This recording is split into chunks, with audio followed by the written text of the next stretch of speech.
Well, hey everyone, it's Hudson. Welcome to this Nikon Z50 setup video part 2. So first video, super comprehensive, long, went through every menu setting in the camera, sort of a comprehensive overview of setting up your camera. This video is going to be much quicker. We're going to set up 2 of the user modes and lock them in for sports, action, wildlife, fast shooting, and landscape and tripod work, where you're either shooting night scenes or landscape or still life scenes, not moving subjects. And we're going to put those on the U3 and on the U2 menu settings. And I expect that you either are really familiar with this camera or you've gone through my whole first video in this series. You can always click to go see that video if you haven't seen it yet, right here. There's also a full comprehensive review of the camera with sample images and talk about how to use it and what accessories are a good idea to use with it. And you can run over and see that video. That's a standard approaching the scene video, which I do weekly, launched at the same time as these videos. You can click right here. You can go into this video's full description to get any of the links that I'm talking about, along with a chaptered out, time-coded table of contents so that you can jump into what portion of this video you're more interested in. And I'll move pretty quickly. This is going to be a quicker video. I expect that you'll pause, back up, rewind, watch this. And my complete settings for the camera, the backed up settings file that you can store on your memory card, and which I recommend that you do in that first video, is available for download. So you can always run over to my website, hudsonhenry.com, go to free downloads. You can click and run right over there and pick up these settings, but I don't think they'll make sense to you unless you watch these videos and really understand them. And I would strongly urge you to consider them a starting point to manipulate, change, morph into the settings that make the most sense for your particular shooting style and your particular preferences. So I'm going to jump in. I'm going to assume that you've set up the camera the way that you really want. You've gone in, and whether you're in manual or aperture priority, shutter priority, program mode, you've set up all the menu settings and you've gotten the camera dialed in the way that you want. I use manual mode for everything. I use auto ISO as my automatic setting. Whether I'm shooting sports, action, and wildlife, I use shutter speed and aperture with my dials. I let auto ISO handle the exposure, and I watch the ISO and adjust my shutter speed and aperture accordingly. Same thing, the only difference is that in landscape photography, I turn off auto ISO. I don't want any automatic setting whatsoever. So the first thing we're gonna do, we've got our camera all set up, and for me, I'm in manual mode. Really important. This is one thing that's of critical importance. It's kind of a bummer the way that Nikon has done this. It's just, you have to consider this. Whatever mode you're in when you save your user settings, you're locked into that mode. If you wanted to recreate those user settings in a different mode, say you wanted to go into aperture priority instead of manual like me, you would have to start over in aperture priority mode and rechange all the settings and resave it over. If you stay in the same mode, you can tweak your settings and update them by saving the user settings, but there's no way to switch modes. You know, once you're in the user mode, it locks in what mode you saved when you were setting up the user mode. You'll see what I mean. This will become clearer, sort of like board game rules. All right, so I'm gonna stay over on the sort of side of the screen so that you can see my camera and everything up here. I'm gonna project that through the miracle of HDMI out. And we're gonna jump in here and we're gonna go to the My menu. If you followed my setup guide, you went into your My menu, you have a few things in here, one of which is Save User Settings, down near the bottom of the screen before you actually have to start scrolling through. And what I want to do is make sure I'm in manual mode. I really would advocate playing around with manual mode as your main mode for everything that you shoot. Let auto ISO do your auto exposure and keep an eye on that while you're shooting.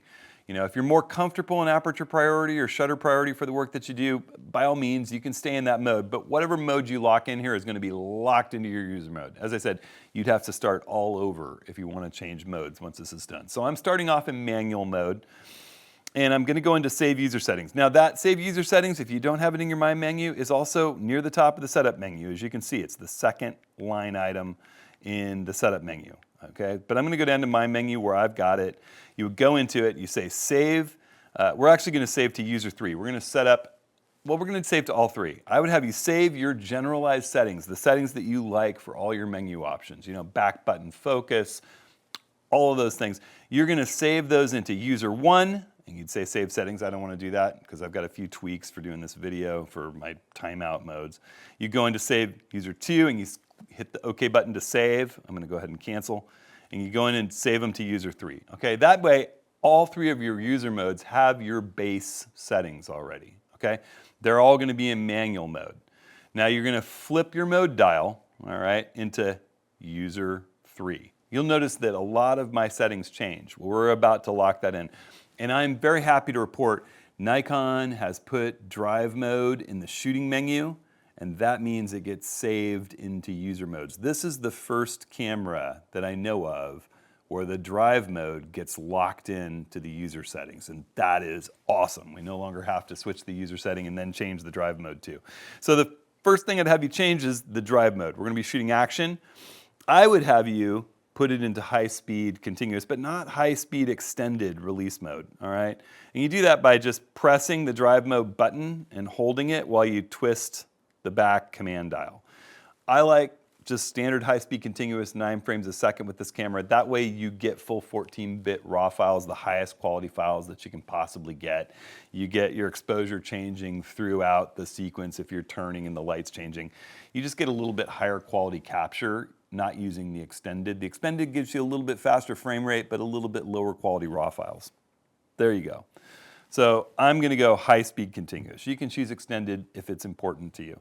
Then we're gonna go into the I menu and make a few changes in the I menu. I wanna change, if you were in AFS before, you wanna be in AFC. Generally, AFC is kind of my default mode, unless I'm shooting landscapes. We'll get there in a minute. So you're gonna select AFC and say, okay, that's autofocus continuous. That keeps tracking moving subjects.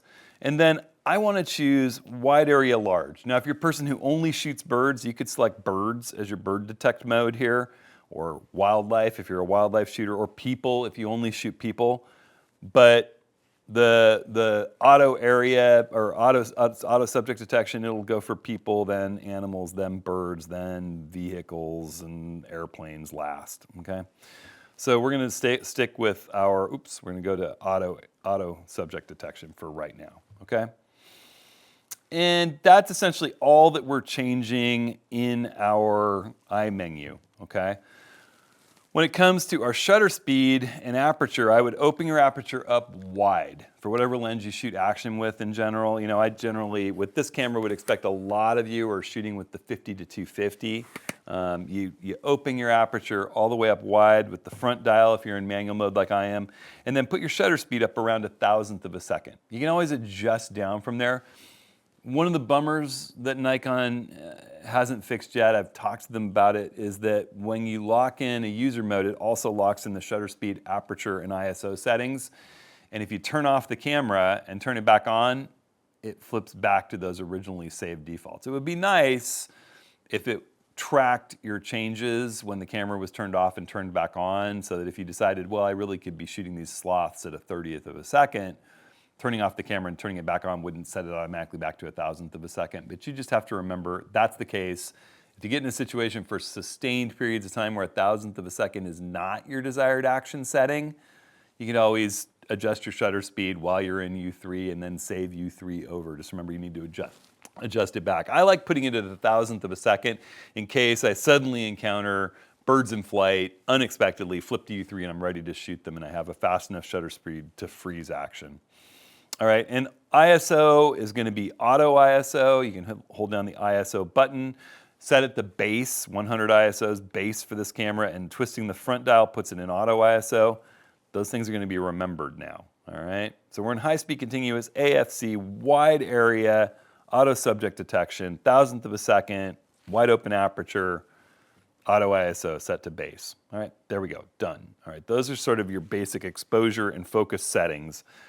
Now I want to go in and customize controls a bit for action, and we're in this particular action wildlife sports setting, we are gonna really tweak some settings here. I'm gonna go in to my custom settings menu. I'm gonna go into F. So when I go to the left, you know, I can go up and down the list of menus. When I go over to the right, I can choose what set I want to work in within custom settings. I'm gonna go into F controls. And then I want to go down to customize controls for shooting, and that's where the heavy lifting for this mode is going to go. And we're going to talk through each one. Significantly different settings, all right? And I'm just going to go through them one by one. So function 1, that top function button in the front of the camera, you see it highlighted in yellow in the little diagram of the camera to the side of the menu. You can push the OK button and come in, and what we're going to do is we're going to choose cycle autofocus area mode. And we're only going to cycle a few autofocus area modes, the ones we might use most, all right? And what those are going to be for action, for me at least, are wide area autofocus large, 3D tracking, and auto area autofocus. So that when I'm out shooting and I'm in my user 3 mode, that top button is going to just simply flip from wide area to 3D to auto area to wide area to 3D to auto area, from wide area to 3D, auto area. You get the idea, all right? Going back into our controls, function 2, the lower button that's easy to reach with the ring finger or your right hand while you're shooting, that button is going to be autofocus area mode plus AF on. And when you can go up and down through your list to find that. Not just area mode, not just AF on, but both of them together. And what it's going to be is 3D tracking. All right, so we're going to choose that when I hit that button, if I got a subject, it automatically will hand that subject off to a 3D point. And why this is handy is that if you're in a wide area subject mode, so let's say you're shooting birds. You got bird detect activated because you're out shooting birds. Bird flies into the frame, you hit the autofocus button, it picks up the bird as a subject, you hit your ring finger, you can let off the autofocus button on the front and be shooting, and it will transfer that wide area subject detection to a 3D tracking point that goes all over the frame. It's easier to pick it up with this big point than it is with the 3D point, the much smaller point. You don't have to direct as small a point right onto your subject. You've got a big old target to catch that erratic, fast-moving subject. So that's the hybrid handoff, and pretty crazy that the Z50 has it.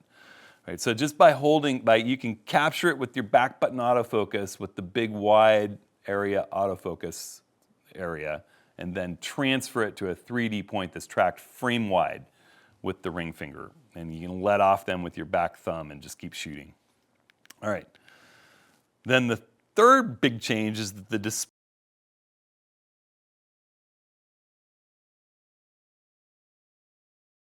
is going to be another autofocus area mode or autofocus area plus AF on. And this one is specifically for suddenly you've got large frame filling subject with eyes like a big bird.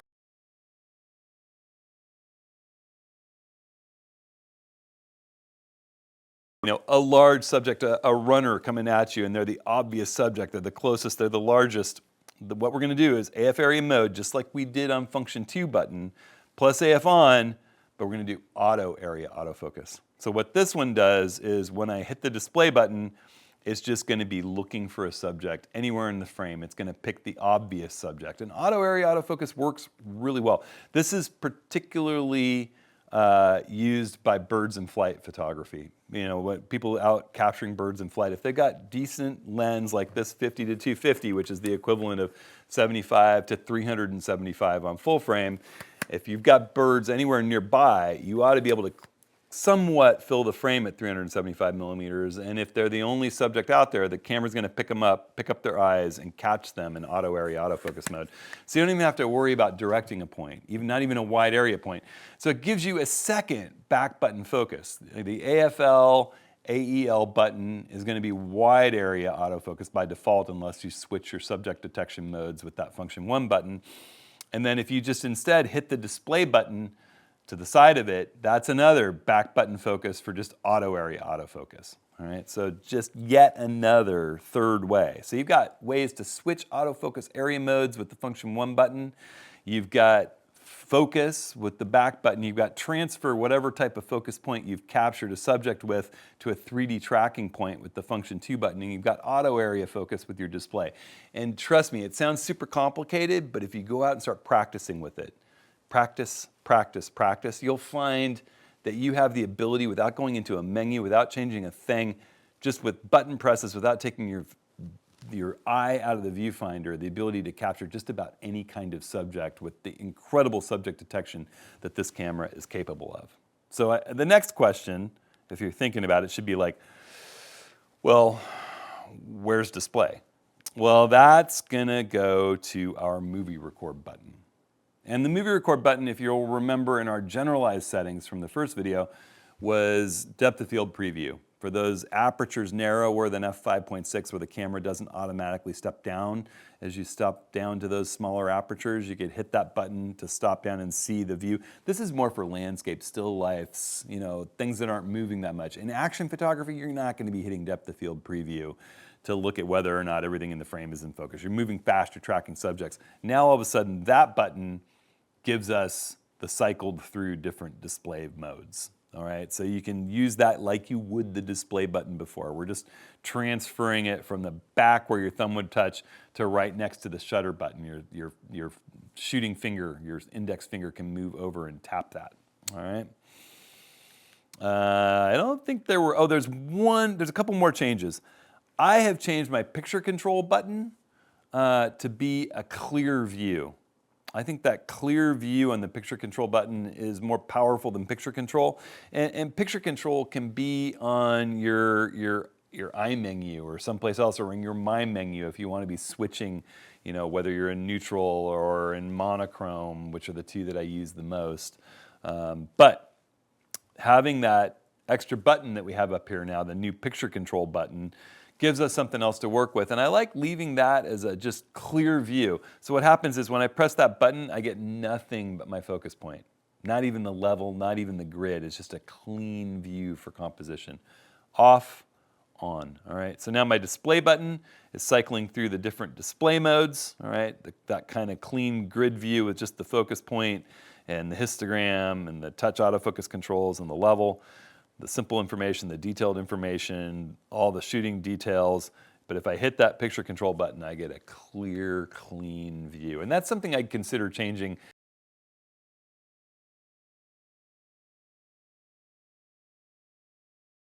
Suddenly get rid of all the distractions in the frame when I'm shooting. The only other change I'm gonna make for this action, sports, and wildlife shooting mode in the controls is I'm gonna go down.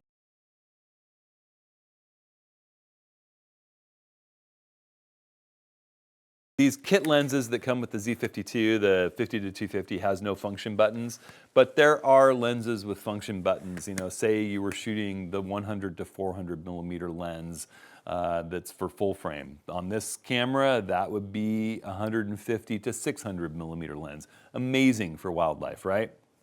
Okay, so I program both of those buttons on that lens to be autofocus to on plus 3D tracking. So the same way we did when we programmed function 2 button, exactly the same function.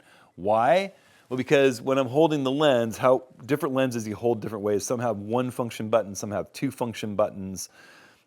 I like to program it so that whichever button is close to my thumb while I'm holding that can automatically flip me into 3D tracking frame wide once I have a subject captured. No matter what tracking, whatever subject detection, or I should say whatever area mode I'm using, whatever smart subject detection capable area mode, whether it's auto area, whether it's wide area, it can automatically be flipped into a 3D tracking point that moves frame wide. All right, it's a clever thing to be able to do. It just locks in a 3D point tracking all over the frame on your subject. And having that on the lens is really nice. That left hand isn't doing much but supporting the lens and occasionally zooming. And that's basically it. So what do we do to lock all of this in? Well, that's where we go back in, and you could go to the left here, scroll down to the setup menu and save user settings, or you could do it in the My menu where we have it stored in My menu. But we're gonna save it to U3, and we're just gonna go ahead and save settings. And I'll do it this time. Oh shoot, I think I just locked in extended power times, but that's okay. I can go back and tweak it. Now all of a sudden, when you flip your camera to manual, you'll notice that the drive mode, the release mode goes back to single frame. You're now in AFC and 3D tracking. Now all of a sudden your controls are totally different. They're back to the setups that we had originally, which if you go in and have a look, we can show you are now, you know, the function Display is display. Function 1 is cycle AF area mode, which has not changed, but it has some different area modes. It has some that you might want to use for still subjects. Function button 2 is bracketing burst. All right, now, if we flip it into U3, all of a sudden we're in high-speed continuous, we're in wide area large, auto area, we're 1,000th of a second, wide open aperture.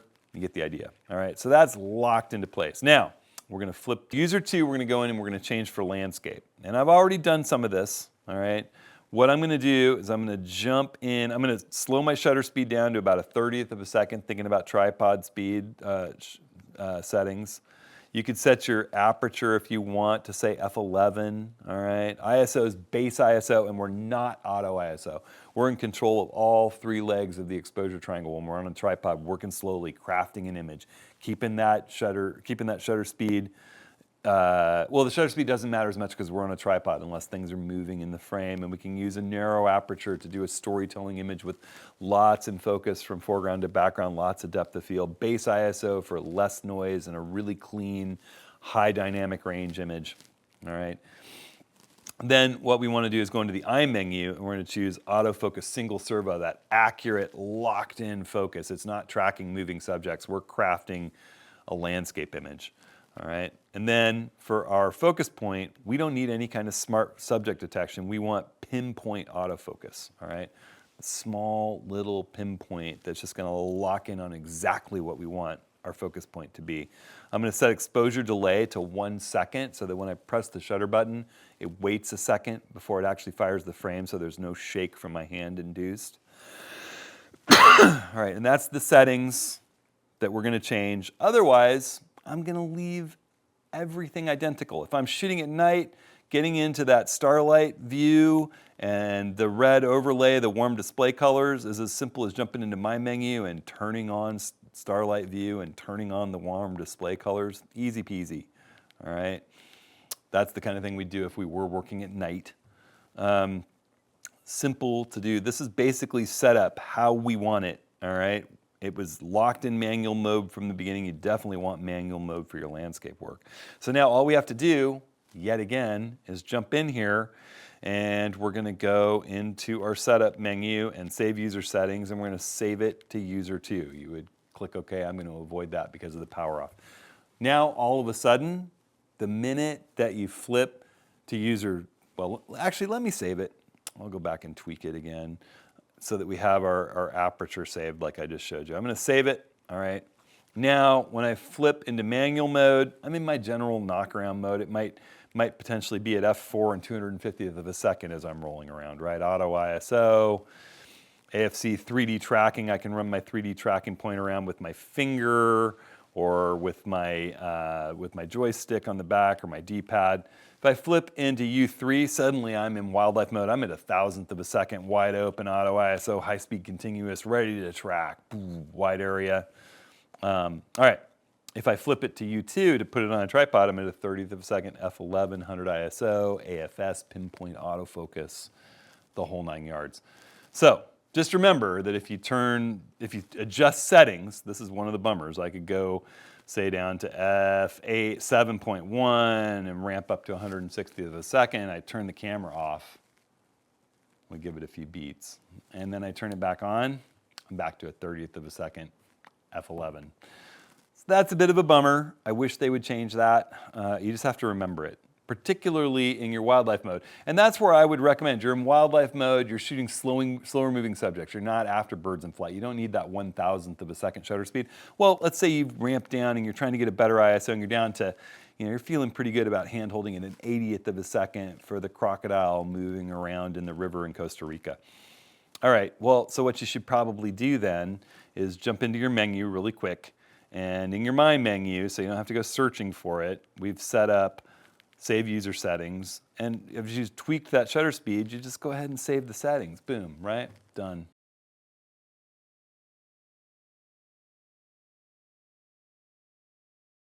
Eighth of a second. Before you go out shooting again, you're going to want to reset all your settings, and that is where the save user settings come in, and that's the settings that I'm offering to let you download and apply to your own cameras to emulate what my settings are. So, at the end of the day, or if I'm leaving that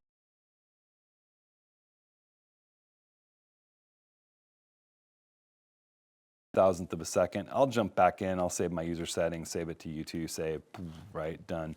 But at the end of the day, I'm gonna take my memory card out, download all my images to the computer, put my memory card back in, and I'm gonna go up here to save and load menu settings. And this is everything menu-wide, including these user settings that we just saved. Everything in the camera gets saved to a little file on your card, all right? We've already saved all these settings after we've initially set everything up. I want you to go in right now after you set up these 2 user modes and save your menu settings, okay? I'm not gonna do that because I have some strange power settings that are going on in here to try to keep this from timing out while I'm filming the video.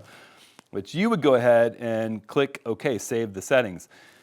Then after you save your settings before you go out shooting, you shoot all day, you get your card full of images, you come in, you download your images, you put your card back in the camera getting ready to format it. Well, the first thing you're gonna do, you've got saved settings for your base user settings. These are your default settings, not Nikon's default settings, your default settings, all the settings you like the best on your camera. You're gonna go in here and you're gonna load those menu settings off the card into your camera. Now you're back to your basic settings, right? My camera could time out again. I just loaded those in and the power modes are gonna be different.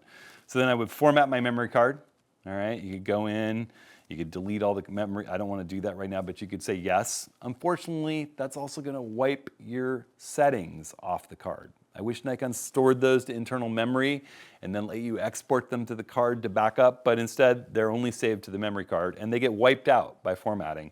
So all you gotta do is save those menu settings back again. All right. So the procedure is save your menu settings once you get your camera set up the way you like it. Pull that card out. There's a little settings file, bin file on the card that you can save on your computer just in case something goes haywire. Keep it with you on a hard drive when you're on a trip. And then you've got those settings saved on the card. You shoot all day, you're changing settings, you're tweaking it, you're getting it set up the way you need for that particular shoot, but might not be your default settings. At the end of the day, you download your images, put your card back in the camera, load your settings, format your card, save your settings. You've loaded the default settings back into the camera, haven't touched anything, format the memory card, save the settings back to the card again. It's a 3-step process. That's why we put those right next to each other at the top of the My menu. All right. Again, all my user settings, all my saved settings are on a file which you can get from my website over at the free downloads section. Just go to hudsonhenry.com, along with a bunch of other Nikon cameras and some Leica cameras. This is an awesome little tool. It has so much power because of its X-Speed 7 processor and a lot of the menu craziness that you find in the Z8 or the Z9 cameras priced 3, 4, 5 times as much as this camera. It is a great little machine. I've been having a ton of fun with it. I think it's the perfect starter camera or budget camera, and I think some of the glass that you can get for this at a much lower price than you can get full frame glass makes it an even stronger budget option. So I hope you all are enjoying it. I hope you enjoy this video. You can reach out to me. I'm always available. Your user comments and questions really drive the content on my channel. So, all right, everybody. Thanks a lot. I hope you enjoyed.